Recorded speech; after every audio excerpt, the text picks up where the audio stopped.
we're going to switch over to 1,000 words with JS Morin. What we've been doing with this is we've got a section specifically for it on my Discord, which you can find down in the links below.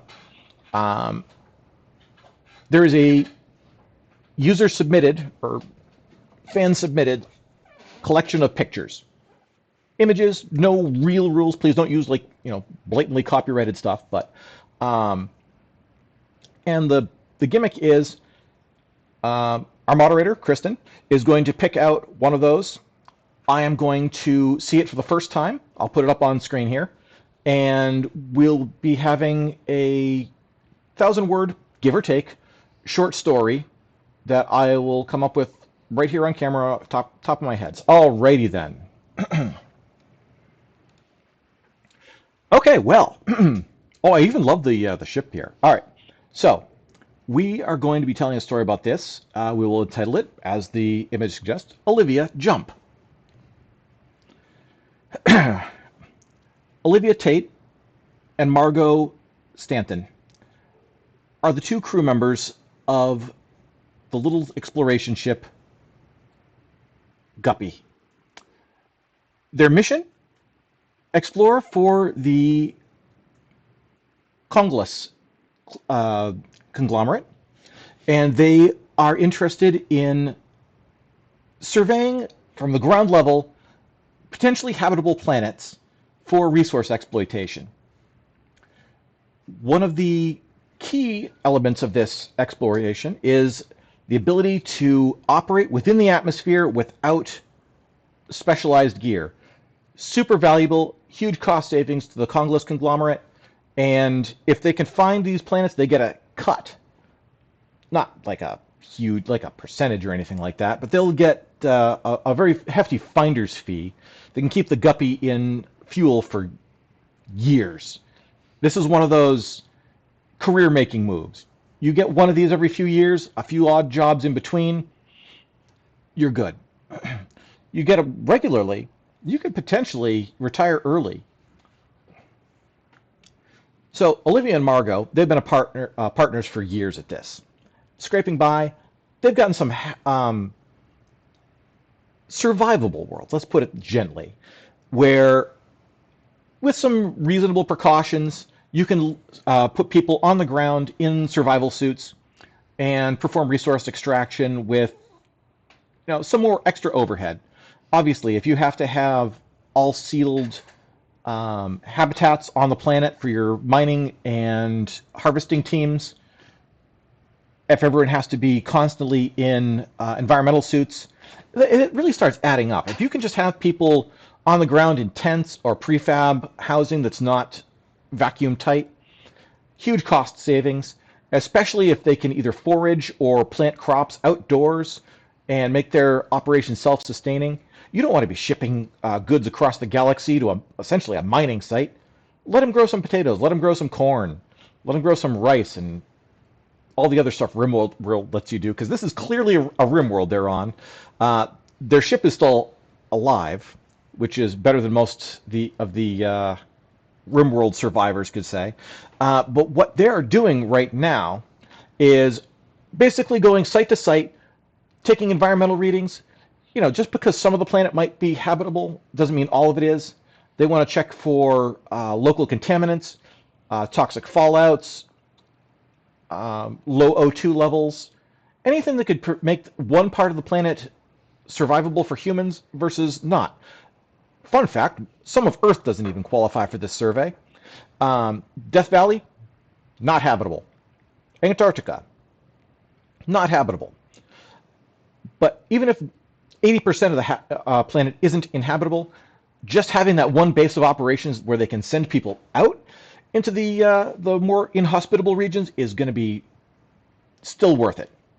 So they set themselves down at Ridgepoint Beta. Nothing unusual here. A little bit hazy. Just because it's inhabited or inhabitable doesn't mean it's nice.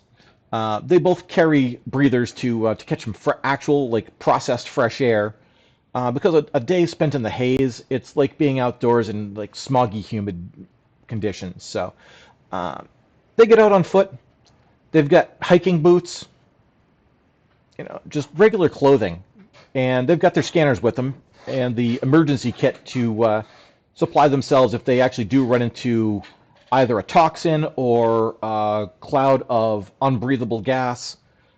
And, they keep a little stun gun on themselves for, deterring the local wildlife. Most of the wildlife on any given habitable world is worth incredible amounts of money.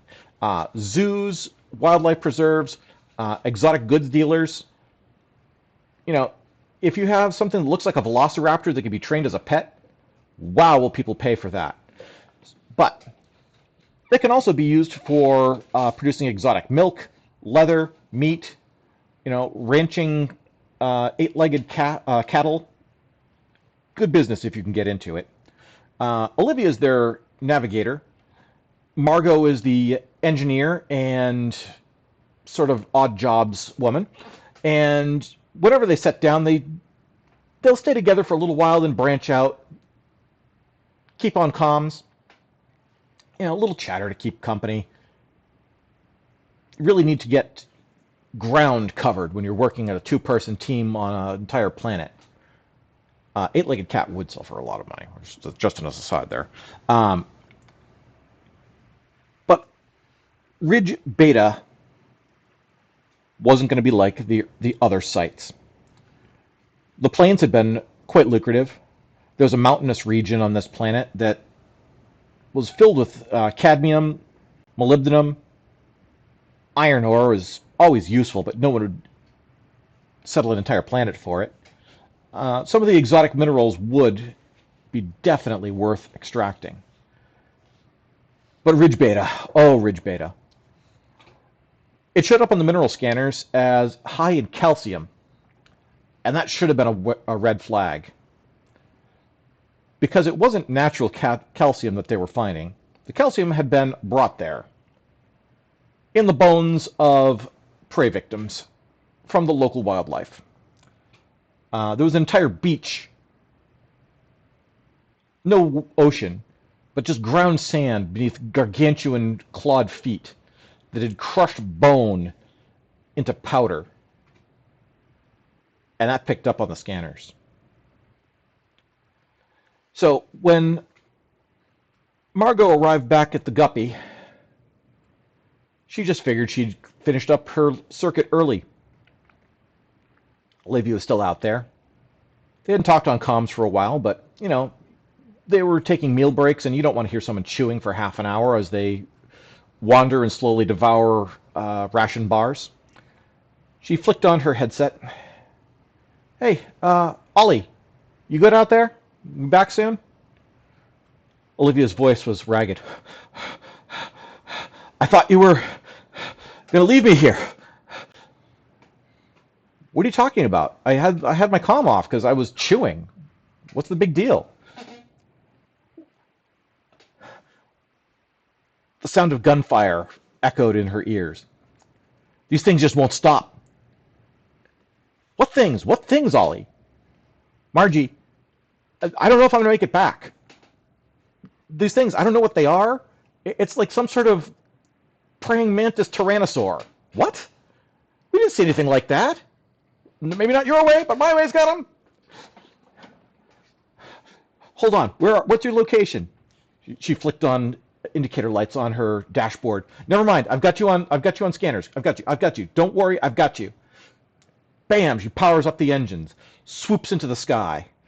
Holy crap. Olivia was running away from her? What was she thinking? Well, what Olivia was thinking was that there's a giant Tyrannosaurus with praying mantis limbs chasing her. She'd shot several of the smaller ones. They went down at the stun gun. Probably infants, children at least. And there was a big one, and it was after her. Fortunately, it was slow. If it was going to inherit speed genes from either an insect or a sauropod, she was glad it had gone with the heavy one. But it was relentless, and it was mad. And it was loud, so she didn't have to look back to hear that it was coming, that it wasn't falling back, that she wasn't getting away. Ridge Beta as you might have imagined, was cliffy, lots of cliffs. Ground ran out suddenly. She had it in her head that, maybe I go over the edge of a cliff. Maybe I find one with a slope that I can slide down. Maybe it'll go over above me. I can press my back into it, let it fall. It was wishful thinking. As Olivia ran, she knew her steps were slowing.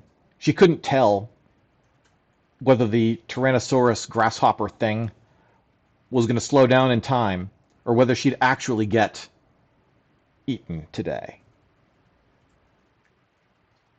You never plan for that sort of thing.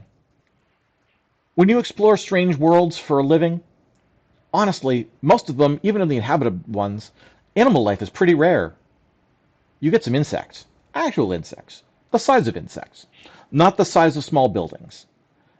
And you get plants, a lot of pollen. God, was Olivia allergic to most planets. But even more of them, the ones that got the fuel supplied for a week or a month rather than years at a time, it was all about smelling the inside of your own survival suit. The planets with allergies were a welcome change. A planet that was going to eat her? A fortunate rarity. But it only really took one. And today, that Tyrannosaur with the grasshopper arms, the praying mantis arms, or whatever the hell this thing was made of, she hoped to figure out the details on its shattered corpse at the bottom of some cliff.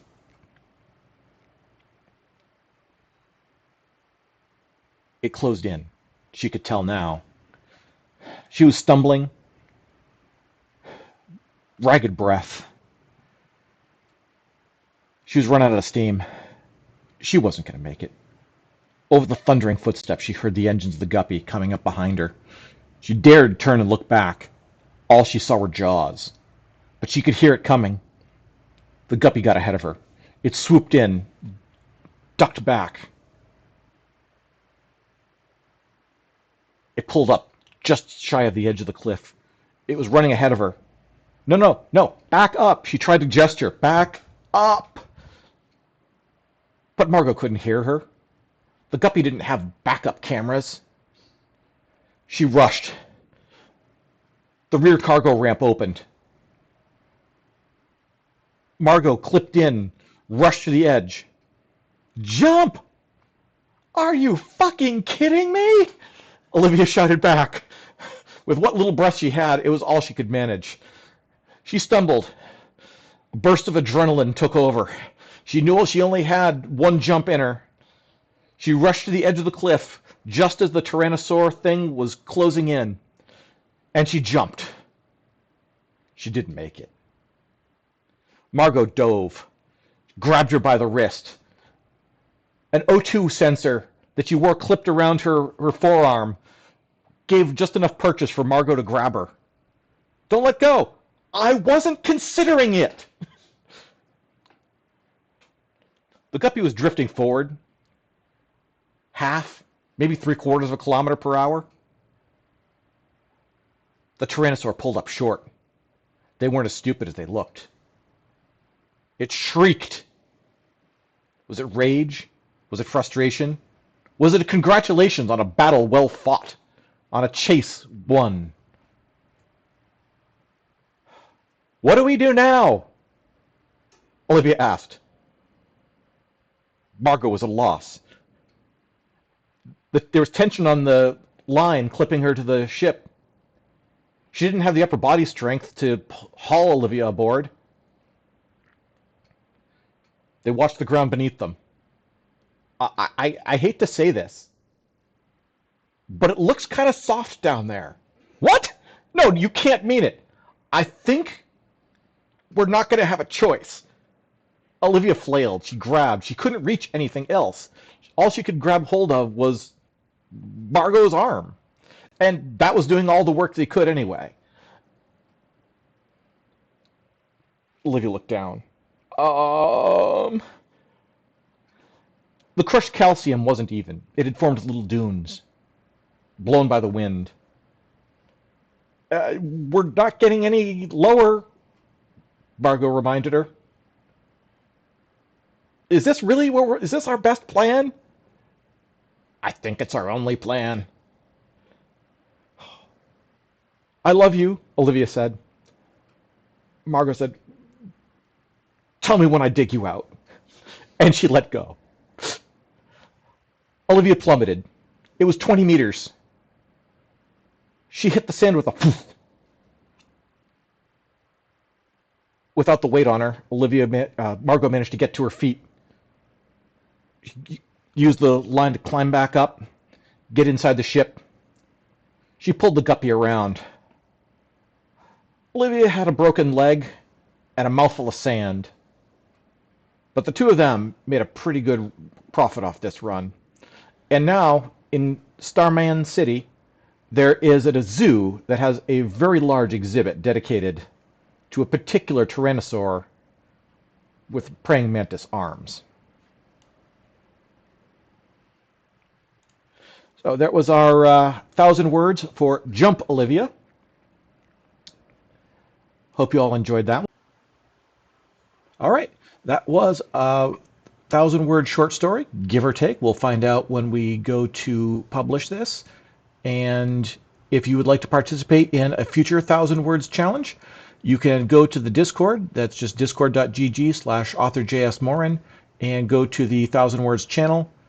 Upload your picture. Just follow the rules on there. It's pretty simple. Just stay away from copyrighted materials and whatnot. Nothing offensive. And you may get chosen to have your picture be the target of my next 1,000-word short story. Thank you.